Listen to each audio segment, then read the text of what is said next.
I would like to give you a brief report on my office work under the new anti-doxing regime for the past 3 years since the Criminalisation of Doxing Acts.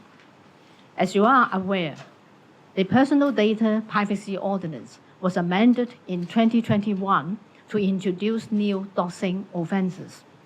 The amended ordinance also empowered the Privacy Commissioner to carry out criminal investigation and to institute prosecutions in relation to doxing offences and to issue cessation notices to anyone who is able to remove the doxing messages in question.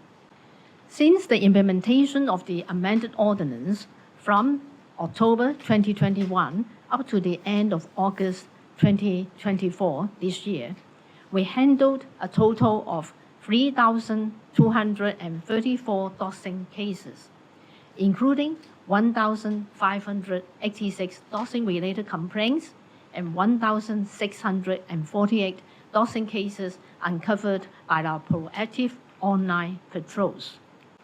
For the same period, we also initiated 363 criminal investigations, and we referred 88 cases to the police for further actions.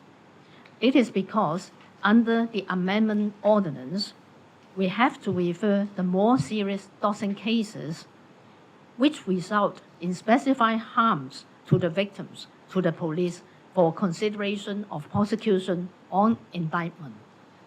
On top of that, if the doxing message also may constitute other crimes, for example, criminal intimidation, fraud, or voyeurism, we have to refer the cases to the police as well for their further investigation under the Crimes Ordinance.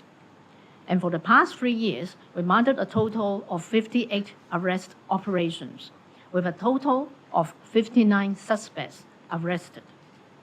Regarding cessation notices, for the past 3 years, we issued a total of 2,032 cessation notices to 46 online platforms, and we requested the removal of over 33,000 doxing messages. I'm pleased to report that, notwithstanding that most of the platforms were operated overseas, namely outside Hong Kong, the compliance rate was over 96%. Other than individual doxing messages, we were also successful in removing 249 doxing channels through the issue of cessation notices.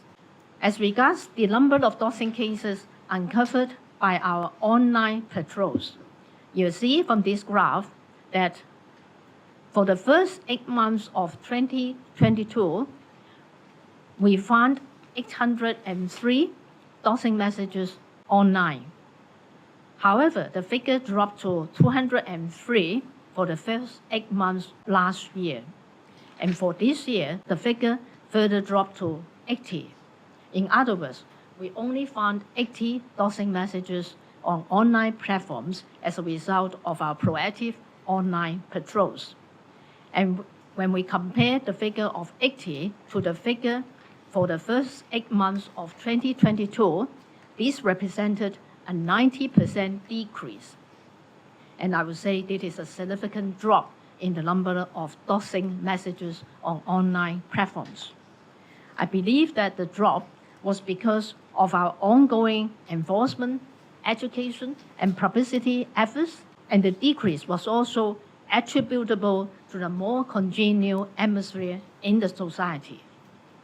Turning to the number of doxing-related complaints, you'll see from this graph that in the first 8 months of 2022, we received 421 doxing-related complaints. The figure dropped to 385 for the first 8 months last year. And for the first 8 months this year, we received 270 doxing-related complaints. Again, if we compare the figure for this year, for the first 8 months of this year, to the figure for 2022, there was a significant drop of around 40%. The nature of doxing cases.